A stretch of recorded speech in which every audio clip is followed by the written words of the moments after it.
paz de Deus guardará os vossos corações e a vossa, o quê? Cabecinha aqui. Amém, gente?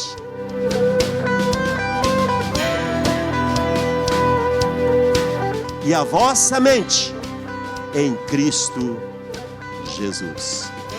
Que promessa maravilhosa. Amém, gente?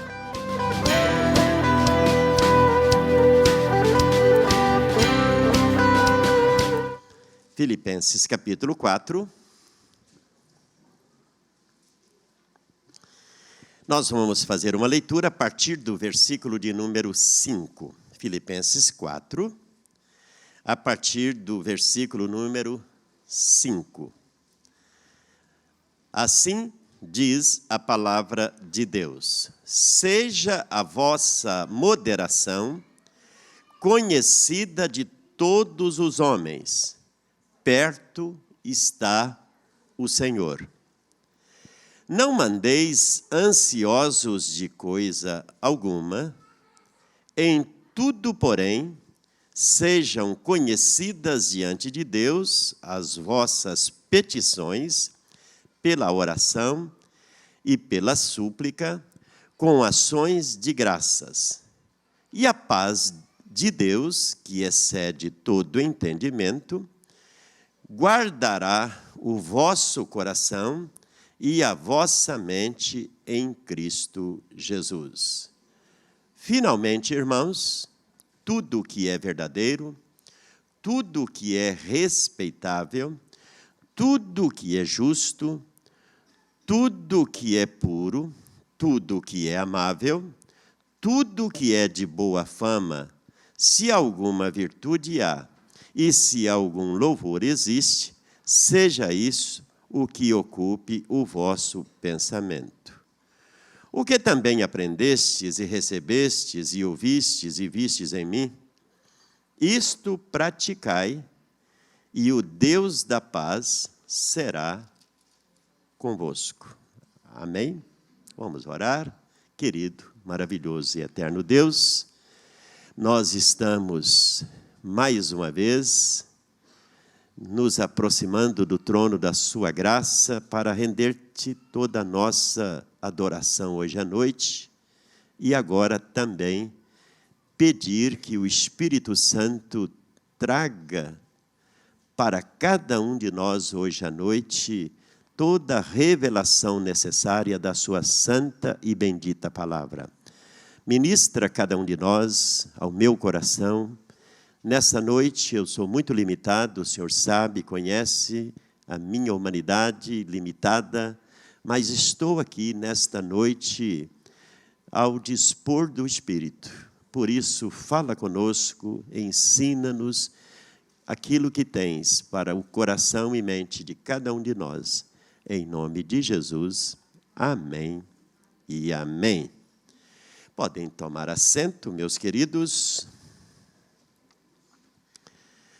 Hoje à noite eu quero, irmãos, falar sobre a paz de Deus, o santo remédio contra a ansiedade.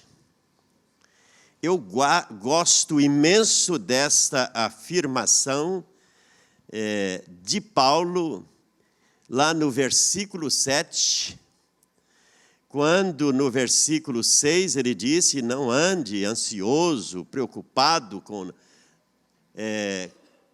o amanhã, mas ele então disse que a paz de Deus, que vai muito além do nosso entendimento, ela guardará o nosso coração e a nossa mente em Cristo Jesus. Muitos afirmam, nos dias de hoje,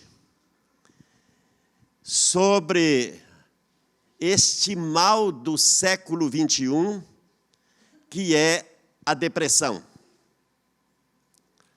Contudo, irmãos, antes da depressão, geralmente vem a ansiedade, que vai tomando cursos ainda maiores, vai se desenvolvendo nas mais variadas consequências, e uma delas, a depressão.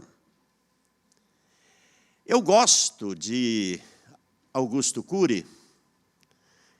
É um homem que tem muitos escritos, e em um dos seus livros, eu tomei um bom parágrafo que ele diz assim: qual é o mal do século? A depressão? Não há dúvida de que a depressão abarca um número assombroso de pessoas na sociedade moderna. Ainda, Augusto Cury disse que, de acordo com a Organização Mundial da Saúde, 1,4 bilhão de pessoas, cedo ou tarde, desenvolverão o último estágio da dor humana, o que corresponde a 20% da população do planeta. Mas, como veremos, a síndrome do pensamento acelerado provavelmente atinge mais de 80% dos indivíduos de todas as idades, de alunos a professores, de intelectuais a iletrados, de médicos a pacientes. Sem perceber, a sociedade moderna, consumista, rápida e estressante, alterou algo que deveria ser inviolável: o ritmo de construção de pensamentos, gerando consequências seríssimas para a saúde emocional, o prazer de viver, o desenvolvimento da inteligência, a criatividade e a sustentabilidade das relações sociais. Ele disse: adoecemos coletivamente. Este é o grito de alerta. Eu concordo com Augusto Cury. Mais de 80% da nossa geração vive numa aceleração fora do ritmo. E ainda tem uma pergunta: quem nunca sentiu ou está sentindo os seguintes sintomas? Fadiga excessiva, dores de cabeça, dores musculares, queda de cabelo, taquicardia, aumento de pressão sanguínea. Tem alguém aqui que nunca teve nada disso? Acho que você está fora do planeta. Irmãos, tudo estes sintomas, que na verdade parecem normais, que a gente fica aí tomando um monte de remédio, né, de anti-inflamatórios, remédio para dor, não é? Estes sintomas, na verdade, representam um grito de alerta para que possamos mudar um pouco o nosso estilo de vida.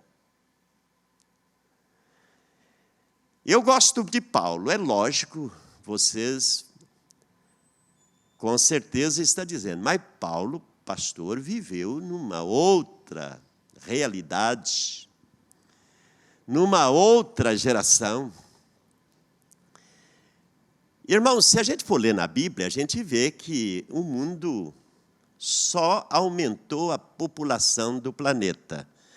Mas os conselhos bíblicos, tanto no Antigo quanto no Novo Testamento, e o conselho de Paulo aqui, e outros escritores, tanto do Velho quanto do Novo Testamento, vemos que esta questão da ansiedade, principalmente, desta preocupação excessiva com o que vai acontecer amanhã, não é um mal da nossa geração, mas do ser humano, desde a queda, eu acredito. Paulo, nesse texto sagrado que nós lemos hoje à noite, que eu amo a sua carta aos Filipenses, ele coloca aqui nesse texto base da sua epístola aqui, de forma imperativa. Ele diz aqui: não andeis ansiosos por coisa alguma. Mais do que o mal do século, irmãos, a ansiedade, que vai depois desencadear em outras anomalias na área, não é verdade, da alma, do psique, das emoções.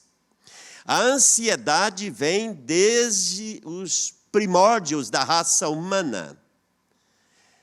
Pedro, Paulo, Davi, enfim, tantos escreveram, e o próprio Senhor Jesus também. Vamos ler alguns textos rapidamente. O pessoal do computador lá, coloca para mim, por exemplo, o Salmo 55, versículo 22, ali a primeira parte do Salmo 55, versículo 22. O que diz ali?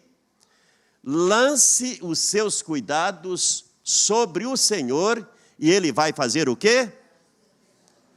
Ele vai sustentar ou não vai? Quem disse isso? Davi, como eu disse. A geração de Davi era uma geração também que estava ansiosa. Por isso ele disse: lance sobre quem? Sobre o Senhor, os seus cuidados, não é? Jesus, no tradicional texto do Evangelho de Mateus, capítulo 6, versículo 31, podem colocar também, ele disse ali: não andeis ansiosos, não é? O que Jesus disse? Não se preocupem, esta versão ali, dizendo o que é que vamos comer, o que vamos beber, ou o que vamos nos vestir. Ali Jesus está falando dessas preocupações normais nossas, né? Que muitos não sabem lidar com essa preocupação e ela se torna numa ansiedade. Na primeira de Pedro, capítulo 5, verso 7, Pedro diz assim: lançando sobre ele toda a vossa ansiedade. Está certo o texto? Lançando sobre ele toda a vossa ansiedade, porque Ele tem cuidado de vós. Por isso, queridos, ansiedade não é um mal só da nossa época, ainda que seja, talvez, hoje tenha atingido essa porcentagem da sociedade contemporânea nesse século 21.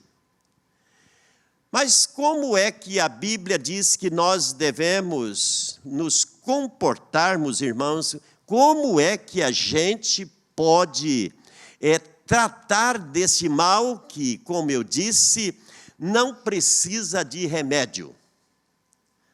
Pastor, mas ansiedade não precisa de remédio? Não. Eu acredito que a depressão, sim. Quando desencadeia para a depressão, quando vai evoluindo. Mas ansiedade, queridos, eu acredito que tem cura. Seguindo estes conselhos simples hoje à noite, na verdade não é um sermão que eu quero hoje à noite. Isso tem mexido muito comigo, irmãos. Esses dias eu tenho me preocupado muito, muito, muito não com o meu coração. Eu tenho aprendido, já tenho idade suficiente para ter, de fato, este equilíbrio, não é? Equilíbrio de saber confiar mais, descansar mais. Mas Deus tem ministrado muito ao meu coração, desta geração que nós estamos vivendo nela, queridos, que se não cuidarmos, olha, misericórdia, o que vai acontecer. Esta geração de gente estressada, doente, ansiosa, preocupada, esse tempo de competição que parece que acelera de tal maneira as coisas que as chamadas queimas de etapa, as pessoas não têm paciência de esperar e, por isso, estão vivendo, de fato, hoje, o que deveria estar vivendo daqui a 10 anos à frente. Então, tudo isso tem levado pessoas a estarem doentes. Vamos seguir os conselhos do apóstolo Paulo aqui para a cura da ansiedade. Primeiro, irmãos, vamos ver o que ele diz aqui, no versículo de número 6. Olha o que diz o versículo 6. Não andeis ansiosos de coisa alguma, ele já deu o conselho. Em tudo, o que é em tudo para você? É tudo, concorda? Em tudo. Em tudo. Porém, sejam conhecidas diante de Deus as vossas petições pela oração e pela súplica com ações de graça. Olha aqui para mim. Você cumpre isso aqui? Sinceramente, você cumpre isso aqui? Irmãos, devemos em todo momento apresentar todas as nossas necessidades diante de Deus, pela oração, pela súplica, e já também com uma atitude de gratidão. Somos, queridos, hoje um povo que não é grato nem a Deus pelo dom da vida. Somos uma geração de pessoas ingratas. Filhos que são, muitas vezes, cobram os seus direitos, mas pouco faz dos seus deveres. Filhos que muitas vezes não dá aquele abraço no pai, na mãe, para agradecer por terem chegado nessa terra e pelos cuidados dos pais, filhos. E nós vamos aqui para a nossa filiação com Deus. Recebemos tudo de Deus, irmãos. Tudo que tem e somos vem do céu. Paulo está dizendo aqui, tudo em nossa vida deve ser motivado pela oração. Tudo deve ser motivado para orarmos. Está bem? Ore. Não está bem? Ore também. Tem problema? Ore. Se não tem problema, ore também.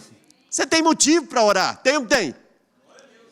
Mas, irmãos, nós somos um povo que ora tão pouco. A igreja de Deus, irmãos, não ora hoje. Nos dias atuais, infelizmente, somos levados a buscar a Deus somente em momentos de extrema necessidade. Depois que parece que o barco está afundando, aí vai pedir socorro. Não oramos para não deixar o barco afundar. Não oramos buscando sabedoria. Não oramos quando vamos fazer negócio. Não oramos quando temos que tomar decisões. A Bíblia diz que em tudo. Quantas preocupações evitaríamos, irmãos? Quantos problemas evitaríamos se em tudo nós tornássemos conhecidas diante de Deus através da nossa oração e da nossa súplica e já agradecendo por aquilo que com certeza vai ser a vontade de Deus amanhã. Amém? Quer ser curado da ansiedade? Ore. Porém, irmãos, o Senhor nos orienta a tomarmos, de fato, a oração como primazia na nossa vida. Em 1 Tessalonicenses, capítulo 5, verso 17, Paulo diz, orai sem cessar, que isto é, você tem motivo para orar. Ora de olhos abertos, ora deitado, ora sentado, ora de prostrado, ora de joelho, não importa a sua posição, a Bíblia diz que você tem que orar sem cessar.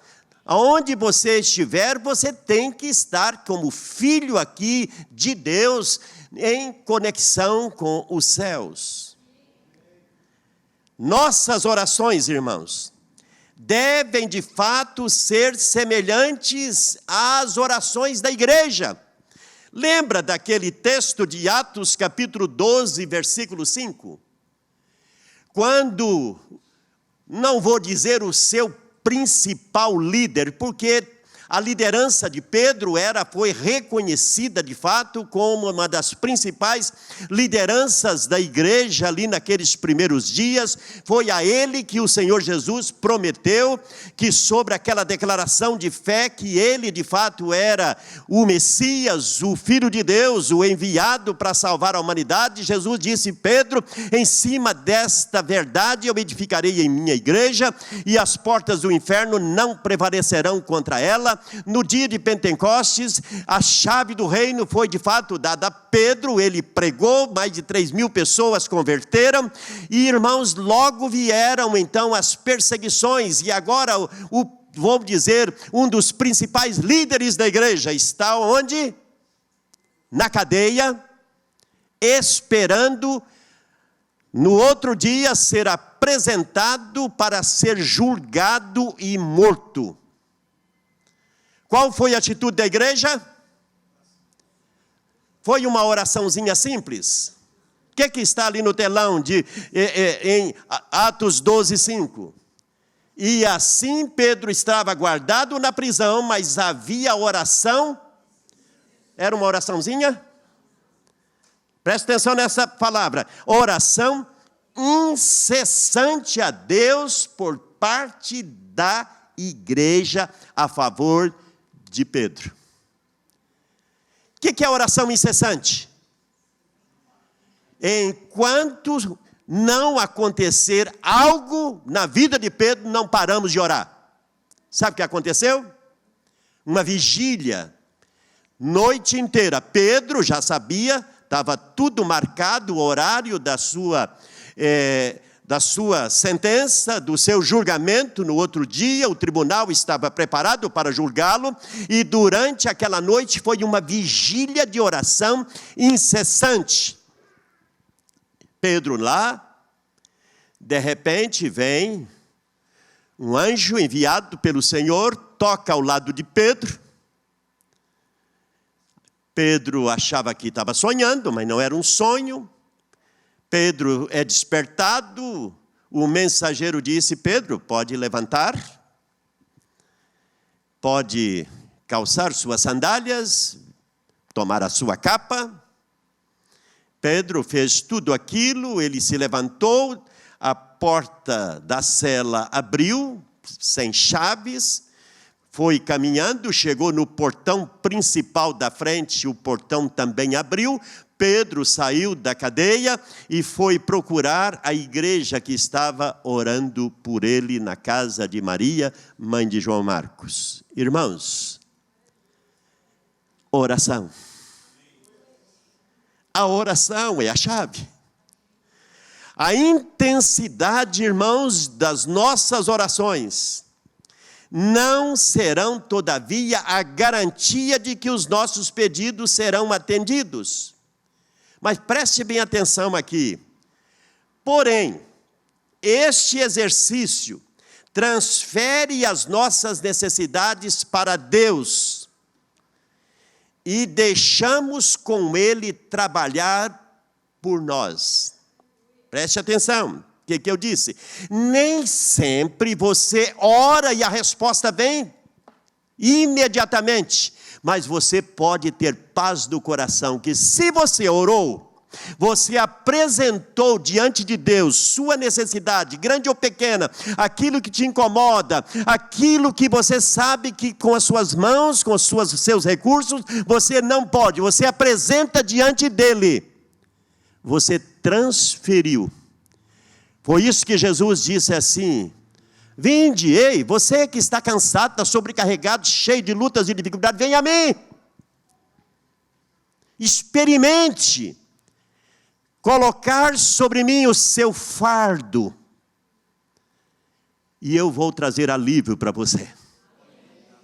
Irmãos, o que eu quero dizer, porque às vezes nós oramos, mas continuamos ansiosos, continuamos preocupados. A oração da fé é aquela que ora e confia e descansa. Amém? Lembra, por exemplo, da oração de Ana, mãe de Samuel? Que vivia um momento angustiante da sua existência. E chegou o dia que aquela mulher, acompanhando o seu marido, foi, e naquele dia, ela botou a cara no chão, ela orou de tal maneira que o próprio sacerdote Eli achou que ela estava embriagada. Se você quiser em casa fazer essa leitura, não vamos ler aqui, que é uma leitura longa, que está no primeiro livro de Samuel, capítulo 1, dos versículos 1 a 20, que conta esse maravilhoso, esse feito tremendo na vida daquela mulher, que ela naquele dia estava tão angustiada, ela estava tão, eu diria assim, oprimida, e ela naquele dia abriu o coração, orou, e sabe o que diz o texto, queridos?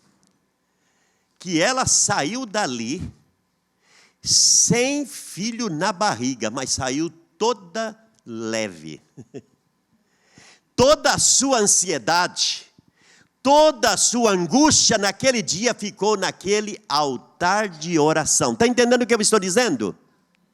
Mesmo que a resposta não venha imediatamente, você tem que confiar que se você entregou ao Senhor, você deve confiar nele, que ele é poderoso para fazer a seu tempo o milagre que você precisa. Isso tira de você o fardo, porque a nossa ansiedade, ela não acrescenta nenhum tio. Jesus diz que as minhas preocupações, elas não vão alterar nada o amanhã, não vai mudar nada, muito pelo contrário, vai alterar meu sistema nervoso, vai alterar com certeza a minha saúde, se eu continuar sendo essa pessoa ansiosa, preocupada, estressada, com certeza o resultado é depressão, o resultado é males e mais males, drogas que precisam serem tomadas. Infelizmente, muita gente não está vivendo, está aí andando como zumbi. Na Bíblia tem muitas orações, irmãos, que não foram respondidas imediatamente, mas aqueles que oraram saíram dali com a certeza. Lembra aquela viúva que tinha uma causa muito séria na justiça? Jesus ensinou ali sobre oração, mas não era uma oração. Ela não fez uma oração, ela fez, ou diria assim, ela fez uma vigília na porta daquele juiz, e ela insistiu, ela pediu, e ela recebeu. Ele diz, eu vou atender. Irmãos, tem muito na Bíblia para a gente aprender sobre confiar em Deus, sobre orar confiando. Devemos, de fato, irmãos, ter em mente as bênçãos que Deus já realizou em nossas vidas. Quantos podem erguer as mãos e dizer, pastor, eu tenho sido, ao longo da minha vida, muito abençoado por Deus? Você já foi? Concorda? E muitas vezes, irmãos, estão passando um problema, esquecemos tudo que Deus já fez por nós. Se Ele já fez, Ele é poderoso para fazer hoje. Tem muitas pessoas que voavam com asas como águia, como cantamos ainda há pouco. E hoje, irmãos, estão se arrastando. Por quê? Porque voavam e hoje se arrastam. Porque experimentou grandes manifestações de Deus na sua vida e hoje estão abatidos, amarrados, aprisionados, não voam mais. Deus nessa noite está chamando para um renovo, amém? Está chamando você, olha, entrega, confia que eu vou fazer. Confia. Paulo disse, apresente diante, não ande ansioso de coisa alguma, não fique nada preocupado, todavia apresenta diante dele, através de orações, de súplicas, já com ações de graças. De fato, Deus é muito bom, irmãos. Quando nós oramos, crendo que Deus não despreza nenhuma oração do justo, você pode ter certeza que a seu tempo Ele vai responder. Não é isso que Pedro usa lá na sua primeira epístola, no capítulo 5, verso 7? Lançando sobre Ele toda a vossa ansiedade, só isso? Porque Ele tem cuidado de vós. Ele cuidou, Ele cuida, e Ele vai cuidar amanhã. Você crê? Por isso, por que você vai ficar ansioso? Lance sobre Ele toda a sua ansiedade. Porque Ele cuidou, cuida e vai cuidar amanhã. É isso que Jesus disse. Jesus disse, ficar ansioso com o amanhã vai mudar alguma coisa no amanhã? Não muda nada. Basta a cada dia, Jesus disse, seu próprio mal. Por isso, queridos, não sofra por antecedência. Confie que Deus vai estar com você. Isso é orar sabendo que Deus responde às nossas orações. Com isso, irmãos, uma primeira dose de remédio para que você não viva uma vida ansiosa, uma vida preocupada, olha aqui o que diz este versículo, o final deste versículo, que é o versículo 6, não é? Não andeis ansiosos de coisa alguma, lá no Efésios capítulo 6, 4, 6, não é? Em tudo, porém, sejam conhecidas diante de Deus as vossas orações, pela oração e pela súplica com ações de graça. E o que diz o verso 7? A paz de onde? Jesus disse, não é a paz do mundo, não. A paz de Deus. Sabe o que ele está dizendo ali? É aquela paz que Davi disse assim, olha, em paz eu me deito. E logo pego no sono. Em paz eu me deito. Meus irmãos, eu gosto porque essa não é paz da terra. E a paz de Deus, ele disse, apresenta para Deus todas as suas preocupações, as suas ansiedades, os seus negócios que estão aí, quem sabe, meio complicados, as suas decisões que precisam serem tomadas, o amanhã que você tem, com certeza, um monte de problemas para enfrentar. Pedro também manda você lançar, mas Paulo disse, apresenta em oração, em súplica, em agradecimento, e ele disse, o resultado é que a paz de Deus guardará os vossos corações e a vossa, o quê? Cabecinha aqui, amém, gente? E a vossa mente em Cristo Jesus. Que promessa maravilhosa, amém, gente? Que promessa maravilhosa. Irmãos, por que viver ansioso se eu tenho um Deus tão tremendo? Que ele disse, eu quero encher você de paz. No lugar das preocupações, das ansiedades, confia. Deus está também, queridos, querendo dizer assim, olha, que na oração eu dou direção. Na oração, Deus abre, eu diria assim, a nossa visão para enxergar coisas que não enxergávamos antes. Concorda, gente? Na oração, nós não sabíamos que decisão a ser tomada, não sabíamos o caminho a ser seguido, mas na oração eu vejo que Deus, irmãos, traz luz, traz direção, traz paz, e Ele de fato torna para nós as coisas mais fáceis. Não faz muitas vezes aquilo que é nosso dever fazer, mas Ele nos mostra como fazer, nos mostra as decisões a serem tomadas, Ele nos dá direção para não fazermos a coisa errada. A oração, irmãos, na vida do cristão, é confiar num Pai de amor, que deseja o melhor para seus filhos, que deseja tudo de melhor para cada um de nós. E muitas vezes o melhor para nós é, às vezes, passarmos por alguns perrengues na vida. Nos ensina, de fato, a colocar nossos pés no chão, nos ensina que estamos na terra, e por estarmos na terra, nós temos que entender, queridos, que mesmo sendo o melhor cristão, o filho de Deus mais obediente, às vezes passamos, como falei aqui dias atrás, uns domingos atrás aí, falamos sobre cristão sofre? Sim. Mas não sofre para ficar sofrendo a vida inteira.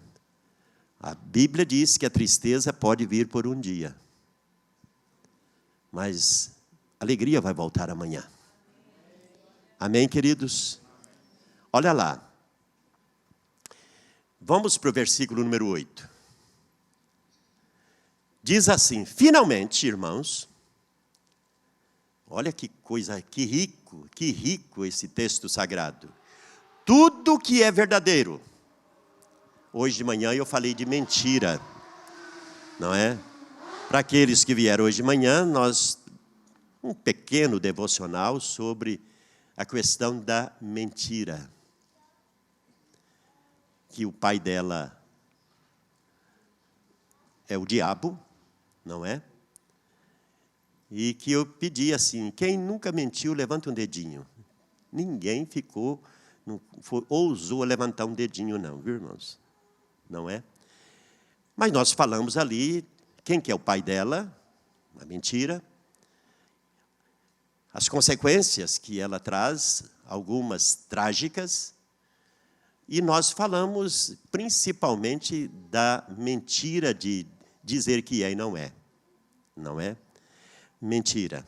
Mas aqui está dizendo, olha, tudo que é verdadeiro, tudo que é respeitável, tudo que é justo, tudo que é puro, tudo que é amável, tudo que é de boa fama, se alguma virtude há e se algum louvor existe, seja isto o que ocupe o vosso...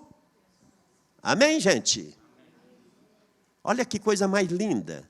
Que coisa mais linda. Você, provavelmente, acho que todo mundo já ouviu aquele velho ditado, né? Velho ditado, que diz assim, que mente vazia é oficina de quem? Não é? Mente vazia é oficina do diabo. O que Paulo está dizendo aqui, procura encher a sua mente com essas virtudes, que não são virtudes para anjo, é virtude para nós, queridos, que estamos na terra. Não significa, irmãos, que tudo que vem a ser do diabo, maligno, não é verdade? Que tudo que a gente pensa é do diabo. Não. Eu quero dizer para você que, se você der lugar, Ele vai fazer da sua cabeça, de fato, uma verdadeira oficina. O cristão deve, de fato, encher o seu coração e a sua mente com a palavra de Deus. O cristão deve ser aquele radar, não é? Que absorve, aquele radar que pega esses sinais maravilhosos, que recebe de Deus toda esta ministração, que de fato traz para cada um de nós, irmãos, aquilo que está lá no Salmo 119, verso 165, que diz: grande paz tem aqueles que amam a tua lei, para eles não há tropeço. Grande paz. Os nossos pensamentos, amados irmãos e irmãs, a nossa mente, aquilo que nós, de fato, diariamente procuramos encher nossa mente, nosso pensamento, nascem, de fato, desta sintonia com os céus, desta meditação diária. Traz também, queridos, do nosso relacionamento com Deus, como nós já falamos, na oração, na reflexão, na leitura. Procure mais uma vez, eu dou aquele conselho que eu já repeti tantas vezes.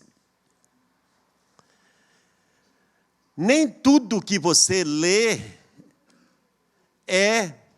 quer dizer que é malicioso, é maldoso, mas, meus irmãos, tem muita coisa na nossa vida que é pura perda de tempo, que ocupa muitas vezes a nossa mente, os nossos pensamentos, e rouba de nós, às vezes, o tempo precioso que poderíamos estar tendo mais comunhão, mais aprendizado, mais da nossa mordomia, do nosso tempo livre. Cada vez mais ocupamos de nossas mentes, irmãos, com as mídias sociais, com notícias, com vídeos e imagens que são contrários, de fato, a estes princípios aqui do versículo 8 que acabamos de ler. Mais uma vez, meu apelo, irmão e irmã, não importa se é adolescente, se é criança, jovem ou pessoas com mais idade. Exercite o seu tempo livre. Exercite a sua cabeça. Cuidado, como eu disse, esse ditado vale para velhos e novos hoje. Se a sua cabeça ficar vazia, o diabo vai fazer dela uma oficina. Se você não souber exercitar o seu tempo livre, não tiver a sua mente ocupada em coisas que glorificam a Deus, sutilmente os seus valores bíblicos, espirituais, eles vão sendo minados por esse secularismo, minado por esta ação demoníaca. E hoje há muitos cristãos que perderam o óleo do Espírito, perderam o brilho de Cristo, porque não tem mais esta bendita promessa de Paulo nesse texto. Tudo que é agradável, tudo que é bom, tudo que é perfeito, tudo aquilo que faz você amadurecer, crescer, deve ocupar sua mente. Temos ainda um passo final a ser dado nestes conselhos de Paulo e vamos terminar a nossa reflexão hoje à noite. O que diz o versículo 9? Verso 9 diz assim: o que também aprendestes e recebestes e ouvistes e vistes em mim, isto praticai, e o Deus da paz será convosco. O que Paulo está dizendo? tudo que vocês receberam, tudo que eu procurei ensinar, tudo que vocês ouviram, tudo que viram na minha pessoa, eu gosto de Paulo. Paulo, irmão, chamava para ele, Paulo, para mim, alguém chamado... Hoje dizem assim, pastor, hoje a igreja cristã na terra está tão fraca que criaram um jargão de crente, dizendo, olha, não olhe para um homem, olha para Deus. Olha, irmãos, como que o mundo vai ver que Deus existe? Não é através do testemunho do cristão? Concorda? Então, eu gosto muito de Paulo. Ele disse assim, olha, pode olhar para mim, pode fazer o que eu estou fazendo, porque eu estou imitando a Cristo. Ele diz assim, sejam, pois, meus imitadores. Chamou a responsabilidade para ele, não chamou? Assim como eu sou de Cristo. Que homem! Não é verdade? Ele diz, pode imitar a mim, pode fazer, ver virtudes em mim, princípios em mim, fazer o que eu faço, porque eu estou procurando imitar a pessoa de Jesus, tudo que ele fez, tudo que ele ensinou, tudo aquilo que ele foi aqui na terra. Paulo disse, eu tenho procurado seguir, se eu sou discípulo, eu quero seguir o meu mestre, e vocês podem se espelhar em mim. Por isso, hoje à noite, o que Paulo está dizendo, irmãos, que eu e você temos que ter conduta cristã,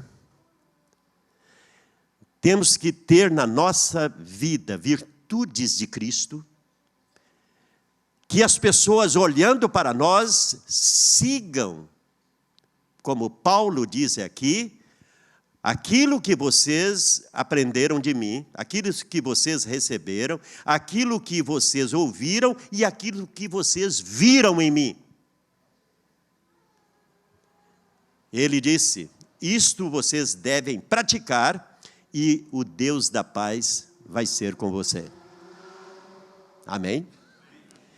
Esta é o remédio para a nossa ansiedade.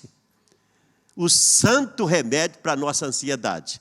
Precisamos, queridos, de pessoas que são referenciais, de pessoas que eu posso me aproximar delas, eu posso me aconselhar com elas, que elas têm palavras que vêm de Deus, do coração de Deus, o seu testemunho de vida, ele de fato mostra para mim que Deus existe, que Deus é verdadeiro ontem, hoje e sempre, e eu posso então me espelhar nestas pessoas. Eu devo olhar, queridos, para os vencedores e não para os derrotados. Eu devo olhar para pessoas que verdadeiramente evidenciam que no século 21, Cristo tem formado seguidores nessa terra e que a igreja do Senhor precisa mais do que nunca resgatar, ser uma igreja terapêutica, ser uma igreja curadora. Nessa época de uma geração de gente doente, a igreja tem que ser, de fato, esta portadora de paz, portadora da verdade, única, que nunca muda. Vivemos, de fato, muito ansiosos, queridos, num geral. Como eu disse, porque oramos pouco. Porque somos uma geração mal agradecida também. A oração inclui também ação de graças. Somos uma geração de pessoas que queremos, mas com muita ingratidão no coração. Porque muitas vezes, queridos, a nossa mente, o nosso dia, nós não ocupamos mais com aquilo que é sagrado, com aquilo que é puro, com aquilo que é bom. Para combater este mal da nossa geração, não é somente, irmãos, procurar um bom psiquiatra, um bom psicólogo, um bom terapeuta. nós precisamos da paz de Deus. Oh, irmãos, precisamos da paz de Deus.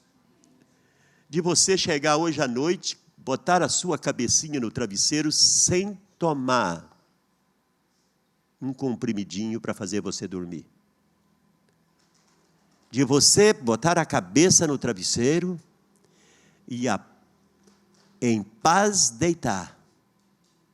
Porque a paz de Deus vai guardar o seu coração e a sua mente. E você vai deitar e, como Davi disse, logo pegará no sono.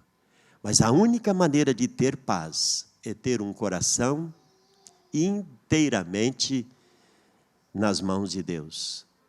Os seus problemas podem até continuar, mas você sabe, Deus está cuidando deles. Deus vai me dar direção para fazer o que for necessário, mas Ele já está cuidando. Amém, queridos? Por isso, nessa noite, coloque em prática. Coloque em prática. Eu vou parafrasear aqui esta mensagem paulina, esse texto de Paulo, para a gente terminar. Eu vou ler. Ele disse assim, pegando aqui numa versão atualizada, super atualizada, numa versão na linguagem de hoje e talvez do século 22, que diz assim: não se aflijam nem se preocupem. Em vez de se preocupar, orem. Permitam que as súplicas e os louvores transformem seus negócios, ou seus receios, desculpe, em oração. Permitindo que Deus, de fato, conheça a sua vida por inteiro. Antes que vocês percebam, a compreensão da integridade de Deus, que só contribui para o bem, virá e os acalmará. É maravilhoso o que acontece quando Cristo retira a preocupação do centro da vida humana. Resumindo, amigos, o melhor que vocês têm a fazer é encher a mente e o pensamento com as coisas verdadeiras e nobres, respeitáveis, autênticas, úteis e graciosas. O melhor, não o pior, o belo, não o feio. Coisas para elogiar, não para amaldiçoar. Ponham em prática o que aprenderam de mim, o que ouviram de mim, o que vocês viram e entenderam de mim. Faça assim, e Deus, que é soberano, irá tornar real em vocês a mais excelente harmonia. Amém? É o texto, numa versão, como eu disse, de hoje, a mais moderna de hoje. Fiquemos em pé. Você pode levar consigo este conselho de Paulo? Pode em casa ler esse texto lindo da Bíblia e dizer: Senhor, eu quero isso para a minha vida. Eu quero isso.